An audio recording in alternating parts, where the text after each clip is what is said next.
অস্থির পৃথিবীতে এখন স্বস্তির নিঃশ্বাস ফেলানোটা কঠিন হয়ে গেছে। বিশ্বে এখন একটা অস্থিরতা বিরাজ করছে। মধ্যপ্রাচ্যের ইরান, ইসরায়েল, মার্কিন যুক্তরাষ্ট্রের যুদ্ধ শেষ হতে না হতেই ভারতে এখন চরম সাম্প্রদায়িকতা দেখা দিয়েছে। ভারতের নির্বাচন পরবর্তী পশ্চিমবঙ্গে বিজেপি নির্বাচিত হওয়ার পর থেকে ভারতের পশ্চিমবঙ্গে মুসলমানদের উপরে চরম নির্যাতন শুরু হয়েছে। আমরা সোশ্যাল মিডিয়ার মাধ্যমে জানতে পারতেছি যে ভারতে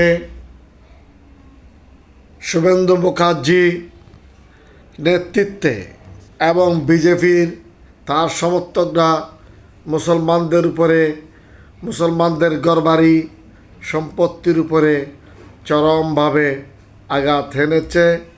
ইতিমধ্যে বেশ কয়েকজন মানুষ মারা গিয়েছে বলেও শোনা যাচ্ছে। এমনকি শুভেন্দু মুখার্জির একজন প্রাইভেট সেক্রেটারিও মারা গিয়েছে মর্মে শোনা যাচ্ছে। এই থেকে প্রমাণ হচ্ছে যে ভারতে একটা অস্থিরতা বিরাজ করছে।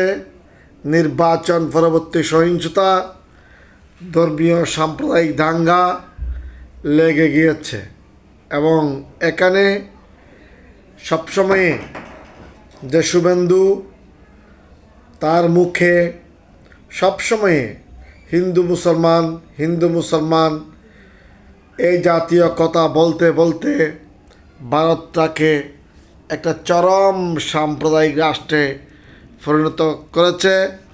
এবং যে বিজেপি মনে করে বা শুভেন্দু মনে করে যে মুসলমানরা কোনো মানুষ নয়, তারা বেঁচে থাকার কোনো অধিকার নেই, তারা ভারতে থাকার কোনো অধিকার নেই, তারা বেঁচে থাকারও কোনো অধিকার নেই, তাদের দৃষ্টিতে মুসলমানের কোনো মান সম্মান ইজ্জত নেই, তাদের কোনো প্রাণের মর্যাদা নেই, তাদের ধর্মীয় প্রতিষ্ঠানের কোনো মর্যাদা নেই।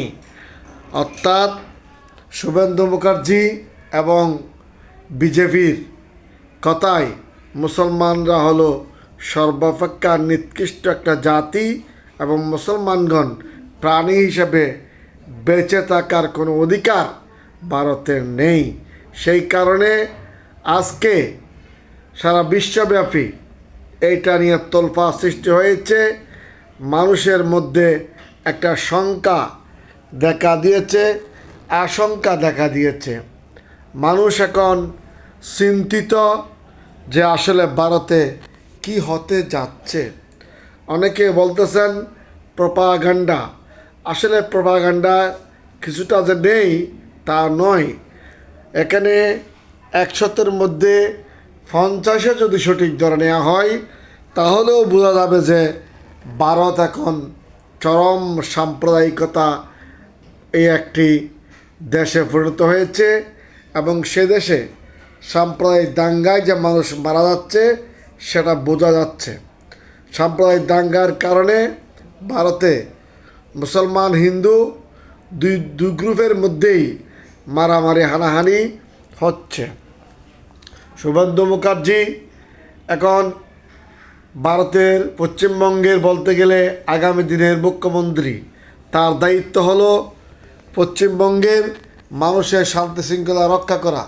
তিনি এখন এবং তার দল সেই কাজটি না করে এখন একটা হিংসাত্মক মনোভাব নিয়েছে। ভারতের মুসলমানদের উপরে দাঙ্গা হাঙ্গামা চালিয়ে যাচ্ছে। যাই হোক, আমরা আশা করছি শুভেন্দু মুখার্জি বিজেপি নেতৃবৃন্দর একটা শুভবুদ্ধির উদয় হবে যে ভারতে দাঙ্গা বন্ধ হবে।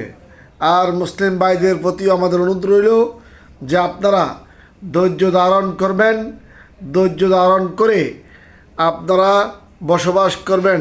যেহেতু ভারতের সংখ্যাগরিষ্ঠ হলো মুসলমান, সংখ্যাগরিষ্ঠ হলো হিন্দু, আপনারা সংখ্যালঘু, সুতরাং বিষয়টা বিবেচনায় রেখে অন্তপক্ষে ধৈর্য ধরুন এবং ইমানি শক্তিতে বলীয়ান হয়ে আপনারা তার মোকাবিলা করতে পারবেন আশা করি। কারণ ভারতে যারা যে সমস্ত মুসলমান বসবাস করে তারা কিন্তু অতীতেও ধৈর্যহারা হয় নাই এবং আগামীতেও ধৈর্যহারা আপনারা হবেন না।